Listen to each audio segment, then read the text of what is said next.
Hello बच्चों, आपका स्वागत है इस सेशन में। तो आज हम देखेंगे प्रतिरोध जिसको रेजिस्टेंस बोलते हैं, उसका समूहन कैसे होता है। उसका समूहन जैसे कि ये दो फिगर दे रखे हैं हम बना करके, इस फिगर के माध्यम से समझेंगे।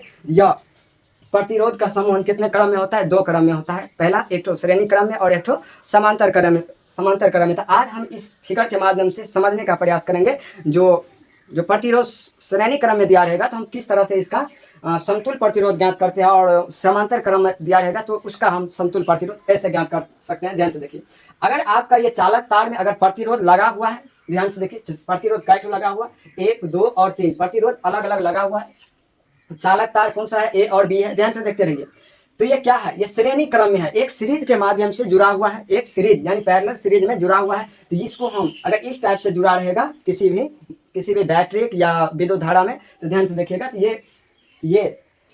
ये किस क्रम में आएगा? ये आएगा श्रेणी क्रम में। किस क्रम में? श्रेणी क्रम में। तो इसका जो समतुल्य प्रतिरोध होगा ना, तो श्रेणी क्रम के लिए तो हम लिख लेते हैं यह किस क्रम में है, तो श्रेणी क्रम में है। किस क्रम में है? श्रेणी क्रम में। श्रेणी क्रम के लिए समतुल्य प्रतिरोध जो होता है, तो बहुत ही आसान तरीके से इसको हम जोड़ सकते हैं। साधारण जोड़ के माध्यम से इसको जोड़ सकते हैं। इसका फॉर्मूला आता है RS R1 plus R2 plus R3 dot dot, आप जहां तक जोड़ सकते हैं, यह इसका फॉर्मूला होता है सिंपल तरीके से। ध्यान से देखिए, अगर हम इसका समतुल्य प्रतिरोध RS देखेंगे, अगर पहला प्रतिरोध का बात करें तो 6 ओम दे रखा है हमको। कितना ओम दे रखा है? 6 ओम। प्लस दूसरा का भी कितना ओम? 6 ओम। और तीसरा के भी कितना दे रखा है? 6 ओम। अगर इसका हम समतुल्य प्रतिरोध का बात करेंगे ना, तो इस साधारण से जोड़ दीजिए। 6 6 12 और 6 18 ओम। कितना ओम हो जाएगा? 18 ओम। कितना ओम? 18 ओम। जय श्री राम। कोई दिक्कत नहीं। ध्यान से देखिए, तो इस तरह से अगर आपके अगर बोर्ड एग्जाम में या कहीं भी अगर आप क्वेश्चन देखेंगे, अगर इस तरह से यानी श्रेणी क्रम में जुड़ा रहेगा, तो उसका समतुल्य प्रतिरोध सभी प्रतिरोध को जोड़ देना है और कुछ नहीं करना है। ठीक, अगला क्वेश्चन देखते हैं 2 नंबर का। यह इसमें क्या दिया है? इसमें भी 3 ही प्रतिरोध है। कितना है? 3 है, R1 R2 और R3। ठीक, इस R1 R2 और R3। ध्यान से देखिए, लेकिन इसमें क्या है कंडीशन? यह एक सीरीज में जुड़ा था, एक लाइन में, एक सीधी रेखा में, लेकिन यह एक दूसरा के आमने सामने जुड़ा है, एक दूसरा के आमने सामने। तो इसको हम क्या बोलेंगे? समांतर क्रम में जुड़ा है। किस क्रम में जुड़ा है? तो समांतर क्रम में जुड़ा है। तो ध्यान से देखिए, इसका जो हम समतुल्य प्रतिरोध निकालेंगे, तो उसका हम आप लोग को फॉर्मूला लिख देते हैं। यह जुड़ा है किस क्रम में? तो समांतर क्रम में जुड़ा है।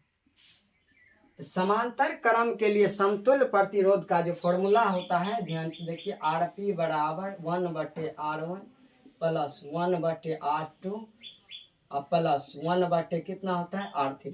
कोई दिक्कत नहीं। ध्यान से देखिए, समतुल्य प्रतिरोध निकालते हैं। 1/6 ओम प्लस 1/6 ओम प्लस 1/6 ओम। ठीक, अब इस सब का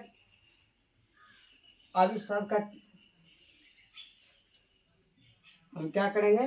तो भिन्न जोड़ कर लेते हैं। ठीक, तो लघुत्तम 6 ओम 6 ओम 6 ओम का लघुत्तम अगर लीजिएगा ना, तो 6 ओम होगा। 1 प्लस 1 प्लस 1 बराबर कितना? 3/6 ओम। अगर इसको आप कट कीजिएगा ना, तो 3 1 जा 3, 3 2 जा 6, यानी 1/2 ओम। कितना ओम? 1/2 ओम आ गया। कोई दिक्कत नहीं। तो अगर इस तरह का अगर आप क्वेश्चन बनाना और सीखना चाहते हैं, इस पेज को लाइक, फॉलो और सब्सक्राइब जरूर कीजिए, और शेयर करना नहीं भूलिएगा।